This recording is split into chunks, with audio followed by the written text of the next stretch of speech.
Ya, kali ini kita bertemu lagi di konten saya yang berjudul Baber alias baca berita. Jadi di konten ini saya tertarik ya, saya akan membaca berita ataupun informasi yang menarik perhatian saya yang tujuannya untuk nambah pengetahuan wawasan saya. Sambil membaca, saya rekam, saya masukkan ke YouTube. Ya, kalau ada yang menonton syukur, kalau tak ada yang menonton juga syukur. Jadi berita yang saya baca ini berasal dari The Hill. Ini saya tak tahu karena saya buka msn.com munculnya The Hill ya. Di sini ada judul beritanya, A New Global Arms Race is Underway.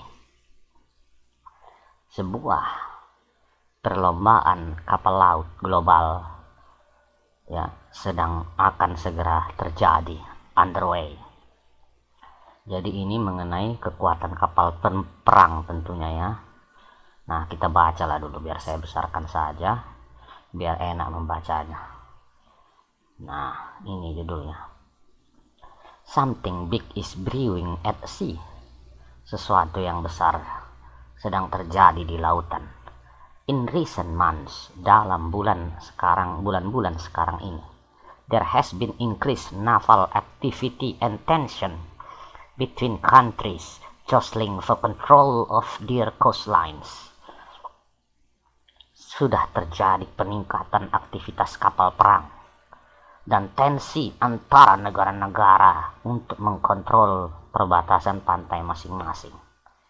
This includes Iran basing as a US ship with helicopter, leading defense company in Israel and United Emirates Arab to agreeing to work on unmanned surface vessel, tension in Black Sea of the coast of Ukraine, and tension between US, China, Philippines, and other countries. Ini termasuklah Iran meributkan kapal Amerika dengan helikopter dan adanya perusahaan pertahanan di Israel dan United Emirat Arab setuju untuk menciptakan kapal laut vessel, kapal permukaan laut tanpa awak. Ngeri kali. Kemudian ada tensi di Laut Hitam di dekat pantai Ukraina, dan tensi antara Amerika, China, dan Filipina dan negara lain. Jadi terjadi eskalasi ya di lautan. Competition in naval arena, including simmering conflict that could become clash navies, represent some of the largest naval competition since the Cold War and World War I. Kompetisi dalam kapal perang, termasuk meningkatnya konflik, akan menjadikan clash antara angkatan laut yang dilambangkan yang terbesar sejak adanya Perang Dingin dan Perang Dunia Pertama. This is because conflict in 20th century tended to revolve around mass armored vehicles such as World War II or insurgents and proxy wars during the Cold War. Karena konflik pada abad ke-20 cenderung terjadi sekitar konflik pada abad 20 terpusat pada penciptaan kendaraan tempur yang jumlah besar seperti saat Perang Dunia Kedua atau pada Perang Dingin. Over the past 2 decades, most global conflicts have occurred on land, such as global war on terror that US fought against extremists in Afghanistan, Iraq, and Syria. Selama 2 dekade sebelumnya, kebanyakan konflik dunia global terjadi di tanah, seperti ketika perang US Amerika Serikat dengan Afghanistan, di Irak, dan di Syria. Now, the focus appears to be shifting back to the ocean. Sekarang ini berpindah ke lautan. On November 27, the Philippines said it would not remove a warship at the BRP Sierra Madre that was firstly run aground on a dispute shoal in the South China Sea. This is no small matter. Pada tanggal 27 November, Filipina mengatakan dia tidak akan memindahkan kapal perangnya BRP Sierra Madre yang tujuannya untuk mengatasi perselisihan di Laut Cina Selatan. Ini bukan hal yang kecil. China has systematically built structure in South China Sea, including airstrips, to gain control of strategic tiny atoll and shoals. China Navy is operating further from home, near Australia, and in joint deal with Russia and Iran. China secara sistematik membangun struktur pertahanan di Laut Cina Selatan, termasuk pertahanan udara untuk mengendalikan sebuah pulau karang yang kecil. Angkatan Laut Cina beroperasi jauh dari negaranya, dekat ke Australia, dan sedang bergabung dengan Rusia dan Iran melakukan pengeboran. The US is concerned about potential challenge from China as prediction see China possessing 460 ships in the next decade. Amerika khawatir tentang potensi tantangan dari China karena China sudah memiliki 460 kapal perang pada dekade berikutnya. This is a huge challenge for America. Ini adalah tantangan besar bagi Amerika.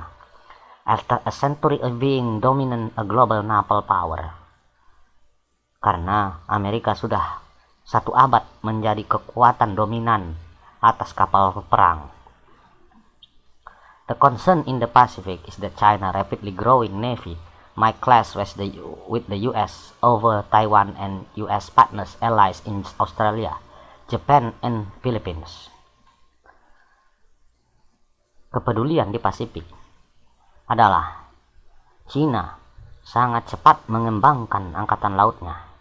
Akan terjadi clash dengan Amerika atas Taiwan, ataupun Amerika bersama sekutunya seperti Australia, Jepang, dan Filipina. So-called carrier killer missile could be involved. Hal ini bisa menimbulkan missile terlibat, missile yang diberi nama carrier killer. Apa pula ini yang ngeri kali ya. Recent report say China has built carrier ship target in the desert to mimic US aircraft carrier. Laporan terbaru mengatakan bahwa China sudah membangun sebuah replika kapal in the desert di padang pasir untuk meniru aircraft atau kapal pengangkut Amerika. Meanwhile, US, United Kingdom, and Australia have signed an agreement called AUKUS that will see Australia acquire new submarine, but it led Australia to cancel submarine deal with France. Amerika, Inggris, dan Australia sudah menandatangani perjanjian AUKUS yang akan memberikan Australia kapal selam baru. Tetapi hal ini menimbulkan adanya pembatalan perjanjian pembelian kapal selam Australia dari Perancis. Nah, inilah ya. Jadi kita lihat semakin naik tensi di lautan. Nah, jadi kita lihat lagi di sini. Naval tension also have been increased between Russia in the west in the Black Sea. Tensi lautan juga meningkat antara Rusia dan pihak barat di Laut Hitam.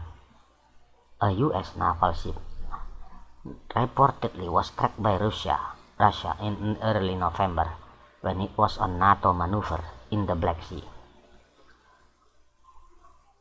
Sebuah kapal perang Amerika dilaporkan telah ditemukan pada awal bulan November ketika ada manuver NATO di Laut Hitam. The Ukrainian Navy was received upgraded helicopters and signed a deal with the UK. Ukraina, Angkatan Laut Amerika, menerima helikopter-helikopter baru dan menangani perjanjian dengan Inggris. It also received two former Coast Guard patrol ship, juga menerima 2 kapal pengaman pantai atau Coast Guard dari Amerika. The tensi di Laut Hitam berhubungan dengan masalah-masalah besar antara Ukraina dan Rusia yang menyebabkan Amerika memperingati Rusia untuk jangan melakukan agresi. Beyond the great power competition at sea, which link potential conflict of the coast in China and potential conflict of the coast of Russia, regional power increasingly are focusing on naval dominance and technology for the future. Selain dari adanya kompetisi yang besar di lautan, juga menimbulkan potensi konflik pantai di Cina dan potensi konflik pantai Rusia. Kekuatan regional meningkat dengan fokus dominansi dan teknologi kapal laut di masa depan. Companies in Israel and UAE are working on unmanned vessel. Perusahaan Israel dan United Emirat Arab bekerja sama untuk menciptakan kapal permukaan laut tanpa awak. Dan Israel sudah memiliki kapal korvet untuk melindungi lepas pantai zona ekonomi lepas pantainya. This represent major advances in technology. Ini menunjukkan adanya kemajuan yang sangat cepat dalam teknologi. Apakah itu artinya menciptakan radar yang lebih besar atau misil yang lebih besar di korvet, atau menggunakan unmanned ship to protect coastal water? Waduh, ngeri kali ya. Atau menggunakan kapal permukaan laut tanpa awak. Israel dan Uni Emirat Arab, Bahrain dan Amerika juga telah menyelesaikan latihan laut di Laut Merah yang mengikutkan Israel, United Emirat Arab, Bahrain pada sekali pertama. Jadi selama ini belum pernah mereka latihan ya. Waduh, ini barangkali sini saja saya sudah dapat intinya. Sekarang udah beralih rupanya ya, dari awalnya dulu di daratan, sekarang sudah beralih persaingan militer di lautan. Mudah-mudahan Indonesia juga bisa ya ikut bersaing, karena tanpa persaingan Indonesia akan kalah. Nah, kita lihat dulu ya, saya tertarik bagaimana sebetulnya kekuatan kapal perang ini. Ini ada saya dapatkan ya, kekuatan armada angkatan laut menurut negara tahun 2021. Jadi armada Cina ada 777, Rusia nomor 2 603, ketiga Korea Utara 492, keempat Amerika 490,